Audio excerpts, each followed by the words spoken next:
Mark Wiedenfeld, and I've been coming to Challenge Center for about 2 years.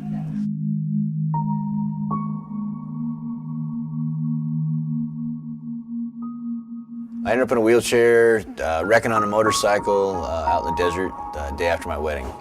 We got married one day, the next day my buddy had his bike out, my wife took it for a spin, and she came back and offered for me to take it for a spin, and I jumped on it, and 15 minutes later, I was on the highway to hell.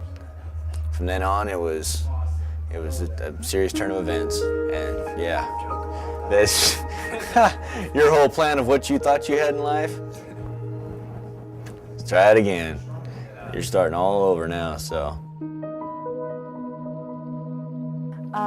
Mark had suffered a traumatic brain injury. He had massive cranial fractures and multiple body fractures. On April 19th, on his way to work, he was an avid cyclist, and just, you make one bad decision, and he tried to cross a road, a very busy intersection, when there was a break in the traffic, and he ended up getting broken. So he was in a coma for over 8 months, and almost 2.5 years in the medical system, that including the nursing home and the intensive rehab. My name is Cindy Bowerly, and I'm Eleanor Bowerly's daughter-in-law. My mother-in-law had a stroke in August of 2006, and we've been coming to the Challenge Center since her HMO would no longer pay for therapy, which has been a little over 6 months now, actually 9 months, since January of 2008.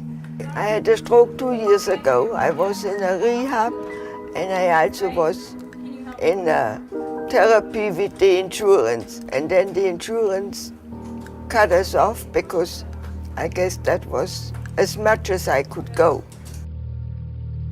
Okay, here.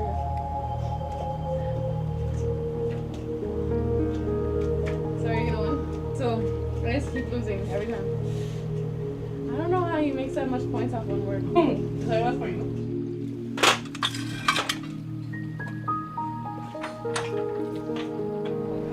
What the Challenge Center is all about is to dramatically transform the quality of life of persons with severe mobility disorders through exceptional physical therapy, fitness and wellness programs, in an environment of hope and possibility. Someone who is 6 years post-injury, maybe they're in a wheelchair or had a spinal cord injury, they might be limited in their insurance paying for further therapies. They might have used all their therapy visits up when they initially had the injury. And quite honestly, they might not have really been up to doing therapy. They might have had a lot of pain, and during the therapy sessions, maybe they didn't make a lot of progress. So, they kind of gave up on therapy or gave up on walking. The insurance isn't willing to pay for them to go to therapy anymore, and then they don't have the resources to go out and go to a private clinic themselves and pay for that out of pocket.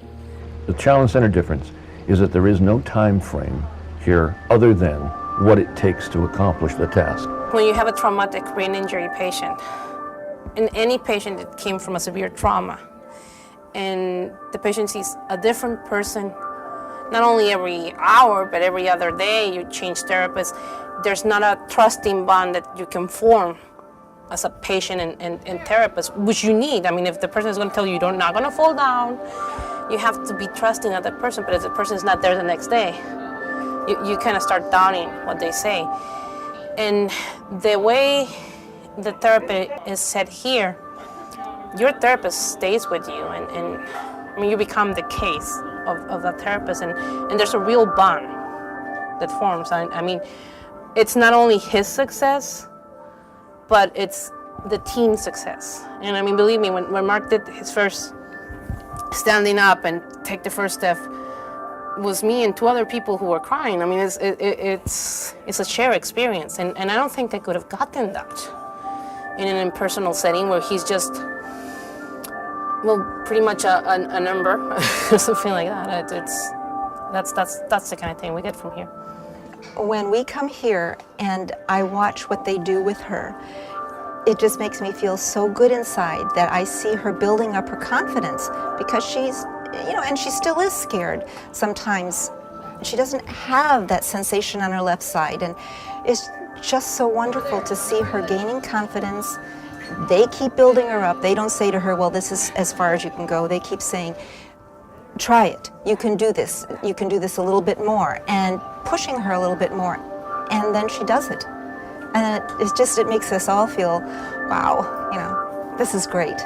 We came here in January, and I came in with a wheelchair, but then one day I told Tiffany what I'm doing, so she says, you don't need a wheelchair. What you need a wheelchair for? You could do everything without a wheelchair. And I tried it, and it worked.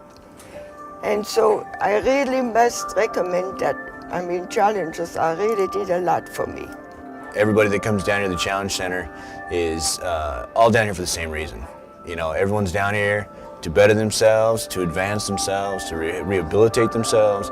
And, one person sees another having a little struggle, or maybe, making a triumph, then everybody's down for, cheering them on and helping them out with, any kind of little bumps they run into, or you just get one of those days that just having one of those days, you just go over and, hey, and throw a little spirit around, pick people up, and, everybody moves on. If we didn't have the Challenge Center, we would be right where we were when therapy ended from the HMO, pushing her around in a wheelchair, saying, oh, you're going to get better, and knowing that nothing's being done to help her get better. So we would not, I don't know, I can't even describe what it would be like if we didn't have the Challenge Center.